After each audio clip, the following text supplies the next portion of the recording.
Hello everyone, my name is Nidhi and welcome to Centre for Ambition. Centre for Ambition में आप सभी का स्वागत है। जैसे कि हमने एक सीरीज चालू किया है जिसमें हम क्या करते हैं कि करंट के जो बहुत इंपॉर्टेंट टॉपिक्स होते हैं उनमें से हम एक इम्पॉर्टेंट टॉपिक निकालते हैं और देन उसके बारे में हम डिस्कस करते हैं थोड़ा ब्रीफ में। तो वैसे ही अब तक ये हमारी तीसरी वीडियो है।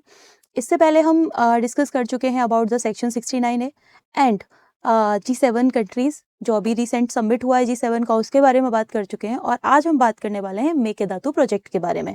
क्यों ये इम्पॉर्टेंट है, इसको लेके प्रॉब्लम्स क्या चल रहे हैं, तमिलनाडु क्यों इसको अपोज कर रहा है, इससे होने वाला फ़ायदा क्या है, इससे होने वाले प्रॉब्लम्स जो तमिलनाडु बताना चाहता है वो क्या है, अभी ये कौन से स्टेज में है, सुप्रीम कोर्ट इसके बारे में क्या कहता है, ये सारी चीज़ें वन बाय वन हम इसके अंदर पढ़ने वाले हैं। ठीक है, तो चलिए शुरू करते हैं अपना आज का लेक्चर। मेकेदातु प्रोजेक्ट, जैसे कि मैंने बताया कि अभी क्या हुआ है, कल ही तमिलनाडु की जो लेजिस्लेटिव असेंबली है यानी कि वहाँ की जो विधानसभा है उसने ये जो कर्नाटका का प्रपोजल था ना मेकेदातु प्रोजेक्ट बनाने वाला, उसको अपोज कर दिया। उसको बोला कि हम डिनाई कर रहे हैं इसको, हमको नहीं इसमें पार्टिसिपेट करना है, हमको ये इसको अप्रूवल नहीं देना है। ठीक है, ये ऐसा हो जाता है। ऐसा होने के बाद होता क्या है कि अब जो कर्नाटका है उसके लिए प्रॉब्लम आ गई कि वो अब ये प्रोजेक्ट कैसे बनाएगा, क्योंकि अभी ये प्रोजेक्ट आगे तो बढ़ा नहीं है, प्रिलिमिनरी स्टेज में ही है। इसके अलावा जो तमिलनाडु है उसकी गवर्नमेंट ने क्या बोला है, सेंट्रल गवर्नमेंट से रिक्वेस्ट किया है कि आप किसी भी तरीके से कोई भी टेक्निकल या कोई इन्वायरमेंटल इसको अप्रूवल मत दीजिए। क्योंकि क्या होता है, जब भी कोई इस तरीके का प्रोजेक्ट बनता है तो कोई एक बॉडी नहीं होती जो उसके बारे में उसको अप्रूवल देती है। इसके साथ मल्टीपल बॉडीज इन्वॉल्व होते हैं, वाटर कमीशन हो गया, इन्वायरमेंट मिनिस्ट्री हो गई, इसके साथ साथ और भी इंटर स्टेट वाटर काउंसिल हो गया। तो ये सारे चीज़ों का, ये सारे अलग अलग ग्रुप्स का ना इन्वॉल्वमेंट होता है किसी भी प्रोजेक्ट के पास होने में, किसी भी प्रोजेक्ट के अप्रूवल लेने में। ठीक है, अब ये इन्होंने सेंट्रल गवर्नमेंट को बोला कि आप इस पर किसी भी तरीके का कोई टेक्निकल या कोई इन्वायरमेंटल क्या मत दीजिए, अप्रूवल मत दीजिए। ठीक है, अब तमिलनाडु बेसिकली इसको अपोज क्यों कर रहा है। अब क्वेश्चन ये रेज होता है कि यार तमिलनाडु को क्या क्या प्रॉब्लम हो रही है, बन जाने देना चाहिए टाइम, क्यों नहीं बन जाने देता। बट नहीं, तमिलनाडु गवर्नमेंट के हिसाब से एक तो वो डाउन स्ट्रीम स्टेट है। अब ये डाउन स्ट्रीम स्टेट क्या होता है, डाउन स्ट्रीम स्टेट का मतलब ये होता है कि जब एक रिवर किन्हीं दो स्टेट्स के बीच से गुजर रही होती है, तो एक हो गया स्टेट का नदन पार्ट, एक हो गया रिवर का नदन पार्ट, एक हो गया रिवर का सदन पार्ट। अब जो स्टेट्स रिवर के नदन पार्ट में आते हैं, जैसे कि कावेरी रिवर की अगर हम बात करें तो इसके नदन पार्ट में आता है कर्नाटका, ठीक है, और इसके सदन पार्ट में आता है तमिलनाडु। तो जो सदन पार्ट है उसको, जो सदन पार्ट में पड़ने वाले स्टेट्स होते हैं उनको हम कहते हैं डाउन स्ट्रीम स्टेट्स। ठीक है, इसीलिए तमिलनाडु का कहना है कि हम क्या है, हम डाउन स्ट्रीम स्टेट हैं।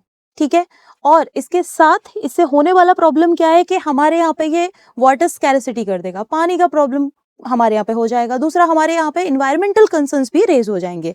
तो ये कुछ पॉइंट्स बोले हैं तमिलनाडु गवर्नमेंट ने कि हम इसको इसीलिए अप्रूवल नहीं दे रहे हैं। ठीक है, आगे चलते हैं। अब थोड़ा सा ये जानते हैं कि ये जो प्रोजेक्ट है, ये जो प्रोजेक्ट बनाया जा रहा है, इसका मोटिव क्या है, इसका एम क्या है। ठीक है, तो इसका एम बड़ा सिंपल है कि ये पर्टिकुलर बेंगलुरु के जो ड्रिंकिंग वाटर सप्लाई है उसको पूरा करने में हेल्प करेगा। ठीक है, आप लोगों ने देखा होगा रिसेंटली क्या हो रहा है, जैसे ही समर टाइम आता है तो समर टाइम में जो सदर्न स्टेट की जो रिवर्स होती हैं वो बेसिकली पानी उनमें कम होना शुरू हो जाता है या पानी पूरी तरह से खत्म हो जाता है। क्योंकि जैसे ही रेनफॉल होगा वापस से पानी आ जाएगा, लेकिन रेनफॉल नहीं है तो पानी की कमी हो जाती है। तो सदर्न स्टेट्स का बड़ा प्रॉब्लम है। इवन अब तो नदर्न स्टेट्स में भी सेम सिचुएशंस होना चालू हो गए ड्यू टू डेजर्टिफिकेशन। डेजर्टिफिकेशन क्या होता है कि बेसिकली जैसे डेजर्ट जैसे सिचुएशंस क्रिएट हो जाना, दैट इज कॉल्ड डेजर्टिफिकेशन। ठीक है, अब जैसे अभी आपने देखा होगा कि न्यूज़ में आता है लोग टैंकर का वेट कर रहे हैं, बड़ी बड़ी लंबी लंबी लाइनें लगी हुई हैं, तो लोग टैंकर्स का वेट करते हैं, वाटर टैंकर्स आते हैं, फिर उससे वो पानी लेते हैं, फिर वो पूरा दिन उसी से सर्वाइव करते हैं। सेम सिचुएशंस आपको बिग सिटीज़ में देखने के लिए मिलेगी और ये प्रॉब्लम ना अब बड़ा आम होती जा रही है। It's quite common thing. ठीक है। अभी आज ही मैंने न्यूज़पेपर में पढ़ा कि मुंबई में क्या हो रहा है, वाटर का सप्लाई रुक गया है, तो कहीं न कहीं प्रॉब्लम बहुत ज़्यादा क्रिएट होना शुरू हो गया है उधर, ठीक है। तो अभी इस तरीके के सिचुएशंस ना बहुत प्रॉब्लम क्रिएट करने वाले हैं, एनवायरमेंटल कंसर्न रेज़ करने वाले हैं। तो इसके लिए हमें बहुत ही इम्पोर्टेंट स्टेप्स लेने की ज़रूरत है। इवन सिर्फ गवर्नमेंट को नहीं, इवन सिटीजन्स को भी इसमें मिलके काम करने की ज़रूरत है। तो वापस टॉपिक पे आते हैं, ठीक है। तो ये क्या करेगा, ये बेसिकली कनकपुरा नाम की जगह है, वहां से पानी की सप्लाई करेगा। किसको? बेंगलुरु को, ठीक है। ये तो हो गया पहला, ड्रिंकिंग वाटर सप्लाई। दूसरा क्या काम है, प्रोजेक्ट लगा रहे हैं तो कुछ तो इसका ऐसा दूसरा कोई यूज होगा। दूसरा यूज क्या है कि ये इलेक्ट्रिसिटी जनरेट करेगा, वो भी कितनी, 400 मेगावाट। 400 मेगावाट का इलेक्ट्रिसिटी ये जनरेट करके देगा, ये इसका कहना है। ओके, अब ये जो कावेरी रिवर पे बनने वाला जो ये प्रोजेक्ट है, तो बेसिकली ये हमें पता चल गया कि दोनों जो स्टेट्स हैं उनके बीच में है ये।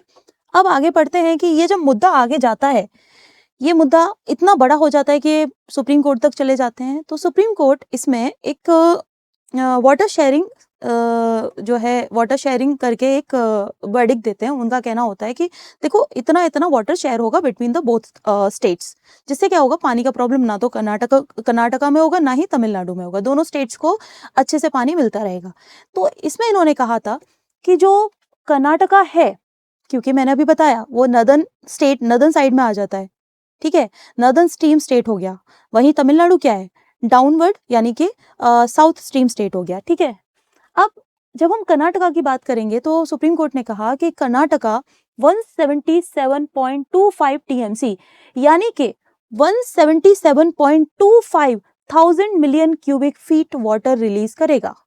ओके, कितना करेगा, 177.25 thousand million cubic feet water release करना पड़ेगा कर्नाटका को during a normal year. Normal year क्या होता है, अच्छा खासा बारिश हो रहा है, कोई सूखा नहीं पड़ रहा, कोई ड्रॉट कंडीशन नहीं है, बढ़िया रेनफॉल हुआ है, तो आप क्या करो, पानी आगे ट्रांसफर कर दो। बट अगर बारिश नहीं हो रहा, जैसे अभी सिचुएशन है, लालीना आया हुआ है, तो इस तरीके का सिचुएशन होगा, सॉरी एल नीनो आया हुआ है, तो जब इस तरीके का सिचुएशन होगा तब हम क्या करेंगे, तब कर्नाटका को पानी देना इतना कंपल्सेशन नहीं है उसके लिए, ठीक है। ओके, नेक्स्ट हम बात करते हैं कि हाँ, तो ये सिर्फ कंडीशन नॉर्मल मॉनसून टाइम के लिए है। ये बाकी के जैसे और भी कोई प्रॉब्लम आ रहा है, जैसे मैंने बोला अभी एल नीनो वाला प्रॉब्लम चल रहा है, सूखा आ रखा है, तो जब एल नीनो जैसा सिचुएशन बनता है तब इतना पानी देना कंपल्सेशन नहीं है, ठीक है। अब इसमें क्या हो रहा है कि दोनों स्टेट्स का ना वही अलग अलग स्टैंड है। कर्नाटका कह रहा है कि ये वाटर सप्लाई पूरी करेगा, वाटर सप्लाई की जो कमी है उसको फुलफिल करेगा बेंगलुरु में। दूसरा हम जो है इलेक्ट्रिसिटी जनरेट करेंगे, ठीक है। और इसके साथ साथ हम जो तमिलनाडु है उसको उसके डिस्ट्रेस टाइम में, यानी कि जब पानी अच्छे से नहीं आ रहा है तो हम पानी उसको देंगे, ठीक है। अब मेकेदातु रिजर्वायर जो है वो कम से कम 65 टीएमसी वाटर स्टोर कर सकता है, ठीक है। 65 टीएमसी वाटर वो वाला वाटर है, बेसिकली वो पानी है जो समुद्र में सीधे सीधे चला जाता है, जिसका कोई यूटिलाइजेशन नहीं हो पाता। तो कर्नाटका का ये स्टैंड है कि हम क्या कर रहे हैं, हम ड्रिंकिंग वाटर प्रोवाइड करवा रहे हैं, इसके साथ साथ हम इससे एनर्जी भी जनरेट कर रहे हैं, और जो पानी हम स्टोर कर रहे हैं 65 टीएमसी हम जो पानी स्टोर कर रहे हैं वो कहीं ना कहीं ओशन में या सी में जाने से हम उसको बचा रहे हैं, और उसको हम तमिलनाडु को भी उसके डिस्ट्रेस टाइम में हम उसको हेल्प करने वाले हैं, ठीक है। यहाँ तक क्लियर हो गया। अब वही तमिलनाडु का क्या कहना है, तमिलनाडु क्यों इस प्रपोजल को एक्सेप्ट नहीं कर पा रहा है, क्यों इसको डिनाई कर रहा है, उसके पीछे उसके भी खुद के रीजंस हैं। उसको लगता है कि ये जो डैम बना, अगर ये प्रोजेक्ट पास हो गया तो उसकी जो वाटर सप्लाई है, यानी कि तमिलनाडु की जो वाटर सप्लाई है वो रुक जाएगी, ठीक है। इसके अलावा उसकी जो एग्रीकल्चरल एक्टिविटीज हैं उनको भी नेगेटिवली इम्पैक्ट होने वाला है, ठीक है। ये उसके 2 पॉइंट्स हैं। इसके साथ साथ हमें ये तो पता है, अब कर्नाटका, अब आपके दिमाग में एक क्वेश्चन आ रहा होगा कि ये इतना क्यों तमिलनाडु के पीछे पड़ रहे हैं, क्यों ना सीधे सीधे कर्नाटका उसको पास कर देता। नहीं कर सकता। जितने स्टेट्स इन्वॉल्व होते हैं उन स्टेट्स का उनका जो कंसेंट है वो लेना बहुत जरूरी है, ठीक है।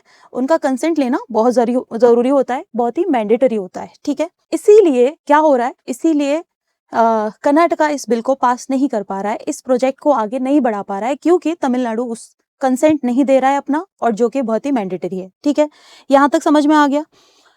तो अब आगे हम बात करते हैं नेक्स्ट इसके बारे में कि अब ये थोड़ा सा प्रोजेक्ट के बारे में जान लेते हैं। इतनी देर से बात कर रहे थे जिसके बारे में, थोड़ा सा उसके बारे में भी जान लेते हैं। मेकेदातु प्रोजेक्ट है क्या? मेकेदातु प्रोजेक्ट बेसिकली कनकपुरा एक प्लेस है कर्नाटका में, वहाँ पे बनाया जा रहा है। क्यों बनाया जा रहा है वो तो हम शुरू से डिस्कस करते हुए आ रहे हैं कि बेंगलुरु की वाटर सप्लाई को ये पूरा करने के लिए बनाया जा रहा है। ठीक है, इसको गोट स्लीप भी कहते हैं। ठीक है, गोट स्लीप क्या होता है? बेसिकली एक डीप गॉर्ज होता है। ठीक है, एक डीप गॉर्ज होता है। जैसे मतलब इसको अगर हम देखें, इसके अगर हम हिंदी ट्रांसलेशन करते हैं तो गोट स्लीप का मतलब जैसे छलांग लगाती है ना बकरी, तो वैसा ही ये डीप है, मतलब उतना ही ये डीप है। उसी तरीके से इसीलिए इसको नाम दे दिया गोट स्लीप। ठीक है, अब ये दो रिवर्स के बीच में है, एक तो कावेरी रिवर है ही, दूसरी कावेरी की ट्राइब्यूटरी है जिसका नाम है अर्कावती। ये दोनों रिवर्स के बीच में बना हुआ है। जैसे कि आप मैप देख सकते हो, इस मैप में साफ साफ आपको दिख रहा होगा यहाँ पे मेकेदातु प्रोजेक्ट यहाँ पे कनकपुरा पे लगा हुआ है। ये अर्कावती आ रही है और इधर से ये अपना कावेरी रिवर है। ठीक है, अर्कावती और इधर ये कावेरी रिवर, दोनों के कॉन्फ्लुएंस, दोनों के बीच में जाके ये बना हुआ है। ठीक है, यहाँ तक आपको कोई दिक्कत नहीं होगी। ऑब्जेक्टिव इसके हम पहले डिस्कस कर चुके हैं। 4.75 टीएमसी ड्रिंकिंग वाटर सप्लाई करेगा बेंगलुरु को। इसके अलावा 400 मेगावाट का इलेक्ट्रिसिटी जनरेट करके देगा, और जो इसकी जो कैपेसिटी है वो 65 टीएमसी वाटर होल्ड करने की जो कैपेसिटी है, जो कहीं ना कहीं एक तरीके से वेस्ट हो जाता है सी में जाके, उसको ये स्टोर करेगा, उसको ये बचाएगा। ठीक है, अब इसके बेनिफिट्स वही कि पानी प्रोवाइड करवा रहा है, ड्रिंकिंग वाटर की सप्लाई कर रहा है, इलेक्ट्रिसिटी जनरेट कर रहा है, और हाँ सबसे बड़ा कार्बन एमिशन को रोक रहा है, कार्बन एमिशन को रिड्यूस करके दे रहा है। ठीक है, दूसरा ये कि रिन्यूएबल एनर्जी की जो हमारी टारगेट है उसमें भी हेल्प कर रहा है ये। ठीक है, रिन्यूएबल एनर्जी जनरेट कर रहा है, तो कहीं ना कहीं हमारे जो टारगेट्स हैं उनको पूरा करने में हेल्प कर रहा है। और जो वाटर फ्लो है उसको रेगुलेट करेगा, ताकि रिक्वायरमेंट के टाइम पे उसको सही तरीके से चैनलाइज किया जा सके, फार्मर्स की डिमांड के हिसाब से उनको प्रोवाइड किया जा सके, एग्रीकल्चर के डिमांड के हिसाब से उसको प्रोवाइड किया जा सके, और ड्रिंकिंग वाटर सप्लाई कंटिन्यूस चलती रहे। ठीक है, ये इसके कुछ डिमांड्स हो गए। अब हम आगे चलते हैं। आगे अगर हम बात करें कि इसका करंट स्टेटस क्या है, जैसे कि हम अभी स्टार्टिंग में मैंने आपको बताया था कि ये अभी प्रिलिमिनरी स्टेज में है।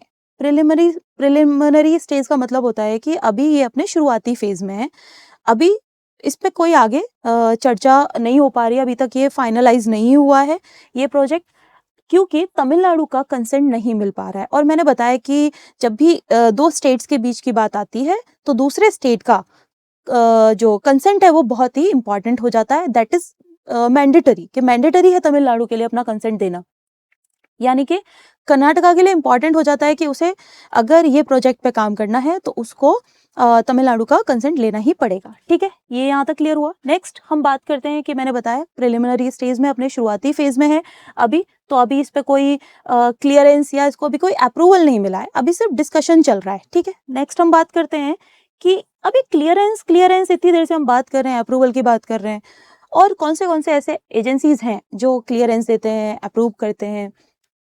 तो एक बॉडी होती है सेंट्रल वाटर अथॉरिटी या सेंट्रल वाटर कमीशन, ये भी जो है क्लियरेंस देता है। यहाँ से भी अभी इसका क्लियरेंस पेंडिंग है। ये देखेगा कि ये जो डैम बन रहा है इसकी वजह से कहीं रिवर के फ्लो में कोई प्रॉब्लम तो नहीं आ रही। ठीक है, वाटर को कोई और जो वाटर कैपेसिटी है वो अपने लिमिट से बाहर तो नहीं जा रही। इस तरीके से कुछ इनके पैरामीटर्स होते हैं। दूसरी होती है ministry of environment, forest and climate change.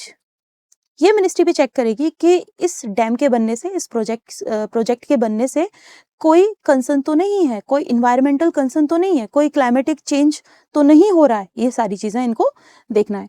एक तीसरी बॉडी है national board for wild life. ठीक है, क्योंकि अब ऑब्वियस ही बात है कि अगर आप प्रोजेक्ट बना रहे हो, डैम बना रहे हो, आप कंस्ट्रक्शन कर रहे हो, तो वहां के रहने वाले वाइल्ड लाइफ को कोई प्रॉब्लम तो नहीं हो रहा, बर्ड्स को कोई प्रॉब्लम तो नहीं हो रहा, तो ये सब काम भी इनको देखना होता है। इसके अलावा कुछ स्टैट्यूटरी बॉडीज भी हैं, जैसे कि इंटरनेशनल वाटर काउंसिल में ही जनरली ये सारे मुद्दे जाते हैं, तो वहां से भी अभी अप्रूवल मिलना जरूरी है। ठीक है, तो ये सब हमने पढ़ लिया इसके बारे में।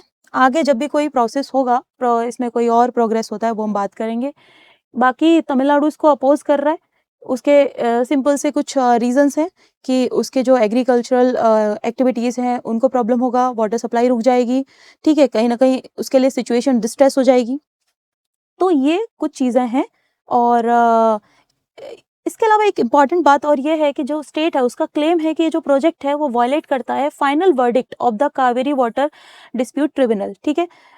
ये डिस्प्यूट को ख़त्म करने के लिए कावेरी वाटर ट्रिब्यूनल बनाया गया था और उसका जो वर्डिक्ट था उसके अगेंस्ट है, ऐसा तमिलनाडु का कहना है, ठीक है। आगे क्या होता है इसमें और कितनी चीज़ें होती हैं, तो हम जैसे जैसे न्यूज़ आएगी उसके हिसाब से आगे इसको कवर करेंगे कि आगे इसमें क्या प्रोग्रेस रहती है, ये प्रोजेक्ट पूरा बन पाता भी है नहीं बन पाता, या फिर ये अबॉर्ट करना पड़ेगा, क्या होगा क्या नहीं होगा, वो हम आगे जैसे जैसे कुछ होता है वैसे वैसे इसके बारे में डिस्कस करेंगे। अगर आपको ये सेशन पसंद आया हो, like share and subscribe, comment करिएगा, बताइएगा आपके कुछ डाउट्स हों, अगर कुछ क्वेश्चन आपके हों तो आप अपने कमेंट बॉक्स में लिख दीजिएगा, ठीक है। बाकी हम कल फिर से एक और ऐसा ही टॉपिक डिस्कस करेंगे। अगर आपके पास कोई टॉपिक हो तो आप कमेंट बॉक्स में सजेस्ट कीजिएगा, हम उस पर भी जो है उस पर भी डिस्कस करेंगे। Thank you so much.